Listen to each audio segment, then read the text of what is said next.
Well, Ethan, back today on this first day of 2023. Happy New Year with an album review. This is an album that I've been listening to a lot. Well, it's a band I've been listening to a lot in the last couple of months. Really, probably the last month or two, even. Really gotten into them just here recently. Just from mainly watching other people talk about them on YouTube. Obviously, I've heard of them before, knew maybe one or two songs that played on the radio. That's about it as far as my knowledge of this band. But yeah, really been getting into them in the last month or two. And I have three of their albums. I bought one of their late 70s albums like 7 months ago.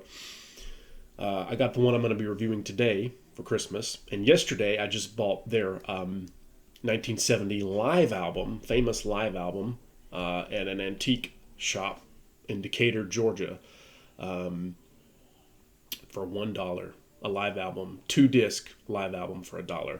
But today I'm going to be reviewing their third album released in 1970, June the 15th, 1970. This is Grand Funk Railroad, Closer to Home. A little bit of glare there, but if you can see it, there we go. There's three guys on the front. You got Don Brewer, drummer, Mel Shacker, I'm not sure how to pronounce his last name, Satcher, Mel Satcher on bass, and Mark Farner on guitar and vocals. This is a three-piece. They were a three-piece at the time.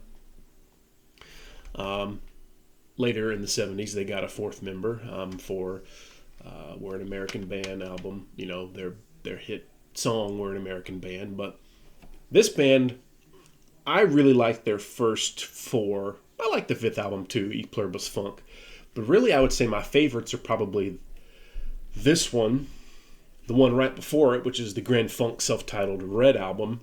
Really good album. First album's good too. Really good, actually. I need to listen to it more. I've only listened to it maybe once. And then Survival, the one after this, is also really good, which I have on vinyl. Actually, I said I had 3 Grand Funk albums. I have 4. I have this one, Survival, the live album, and All the Girls in the World Beware. Not a real good one. Came out in 1974, kind of past their peak. But this right here is Grand Funk, to me, probably at their peak. This and probably the album preceding it and right after it. But yeah, let's go ahead and get into the track listing. Produced on the Capitol label by Terry Knight, hard rock, recorded in Cleveland, Ohio. Grand Funk is out of Flint, Michigan. The Grand Funk Railroad is the name of a railroad that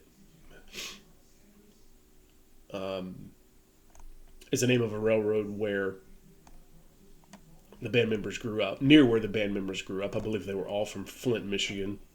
You know, kind of local guys that grew up very close together, so they kind of had a love of the Detroit scene music, similar taste in music, so they got together in 68, released their first 2 albums in 69, this one their third in 1970. It kicks off with a really great opening track called Sin's a Good Man's Brother. Just a really nice hard rockin' song. Great way to start an album. It's just really heavy. It's very raucous. It's loud. It's bombastic. Terrific song. And then the second song is another great song called Aimless Lady. Great Mark Farner vocal delivery on this whole album, really. Aimless Lady, great song. And then the third song is a song called Nothing is the Same that has a great kind of main riff going through it from Mark Farner. You know, he probably wasn't the most technically sound or good player, probably not the most talented guitarist, but he could really shred and make a nice, heavy, kind of almost like a sloppy, heavy guitar riff when he wanted to. Really kind of underrated guitarist and a phenomenal vocalist. The way he sang was just underrated vocalist in my opinion. He had a great voice, and an underrated guitar player, though his voice is probably the better of the two. But that riff in that song, nothing is the same. It just carries through the song. It's a nice moody song, kind of introspective, and he does a great job singing it. And the fourth song is a song called Mean Mistreater. This is a slower, a moodier song, kind of a somber song with some sort of, electric piano in it. Melancholy song, kind of depressing, but in a good way. Just a real low down, slow, bluesy song, maybe a little soul in there. Really like that song. The first four songs on this album, killer, fantastic. Really, there's just four perfect songs to me almost. The next song is a song called Get It Together, 5 minutes. Not my favorite on the album. Here, I think, is where the album starts to lose a little steam. When you have 4 tracks as good as the ones I just mentioned, it's hard to keep that train rolling. Railroad train. I didn't intend that, but it's hard to keep that train rolling that long. And Get It Together is kind of not my favorite. Kind of a slump. And then side 2 starts with I Don't Have to Sing the Blues. Good song, not great. Hooked on Love,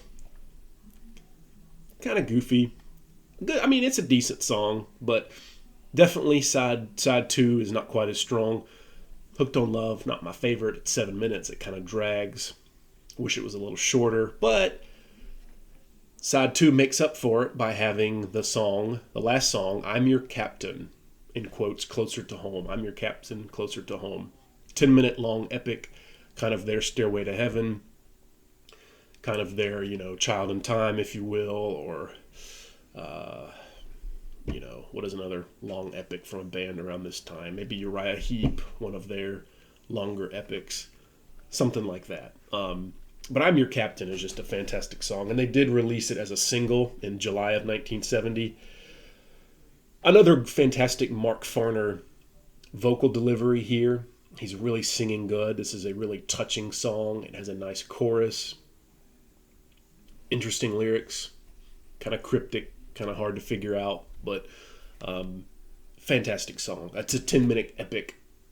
Just probably one of the great early 70s hard rock songs that I'd never heard before, so I would consider them not maybe as popular outside of the people who love this band as, say, a Led Zeppelin, a Pink Floyd, a Queen. Not as popular as those guys, but to me, just as good in a lot of ways. Maybe not as talented, but just as good of a band, especially around this time in the early 70s. They started to wane pretty quickly after about 73. But I'm Your Captain. Great song, great way to finish the album. And that's it. 40 minutes, 44 minutes. So pretty decent length. It's a pretty long album, especially for the time. Albums tended to be shorter back in the 70s, especially early 70s. So 44 minutes is a pretty decent length for an album. I just really like this album. Such a powerful 3-piece. They were a power trio in the truest sense of the word. They let me go ahead and show the inside here. Got a kind of a neon green disc. There's the back. Really like that album cover too. A little booklet in here. Not a lot in there, but we got a good live shot of the guys. Mark Farner, Don Brewer, Mel Satcher. Just a great power trio, like I was saying. They really knew how to be loud, be noisy, be heavy. And that was something that I think a lot of bands don't have anymore, is that loudness, that heaviness, that spontaneity in their music. Grand Funk had that. They were spontaneous. They played different in live versus studio. And another thing I will say about how they played on the studio, on the recordings,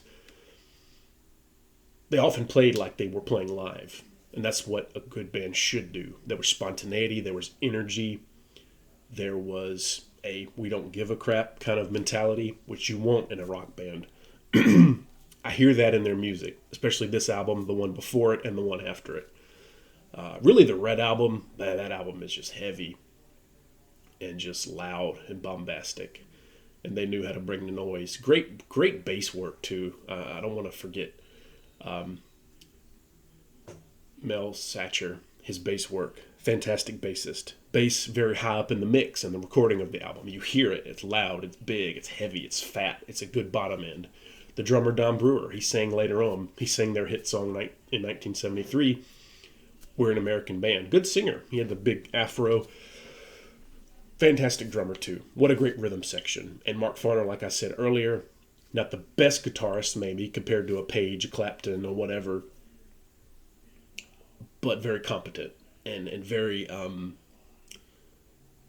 he had a lot of emotion, I guess, and just spontaneity in the way he played the guitar. It was loud. It was heavy. It was kind of sloppy, but that almost added some charm to the way they played. And he was a fantastic singer, too. Great singer. And he had a great look as a front man in the early 70s. You know, long blonde hair. He was in really good shape. Hairy chest, the whole 70s look. Really great front man, really great band, underrated band. And I think you would have to argue this is probably a top 5 album. Some people might consider it their best album. Top 3, top 5. Some people might like others a lot better. To me, I'm not sure what's my favorite Grand Funk album. I need to listen to some of the later ones, but this one's definitely up there. I would say probably top 2. This one and the Red album are probably my favorite. Survival's really good too, though. I need to listen to the first one again. And E Pluribus Funk is really good as well. But yeah, fantastic. I'm going to give it a 95 out of 100. Closer to Home, Grand Funk Railroad, released in 1970. Check it out if you've never heard it. They were a great band. Check out some of their deeper cuts. You know, obviously, they have some hit singles. We're an American Band. But definitely check out this album and the Red album, the one that came before it, Grand Funk, self-titled. Yeah, that'll be it for this album review. I just wanted to come on here because I had been listening to these guys a lot recently, really getting into their music, just really good, I think. What a great band they were. They don't get along well now. I don't think they're still technically a band. But for a time in the early 70s, they were probably one of the biggest bands in North America. And just another band from Michigan.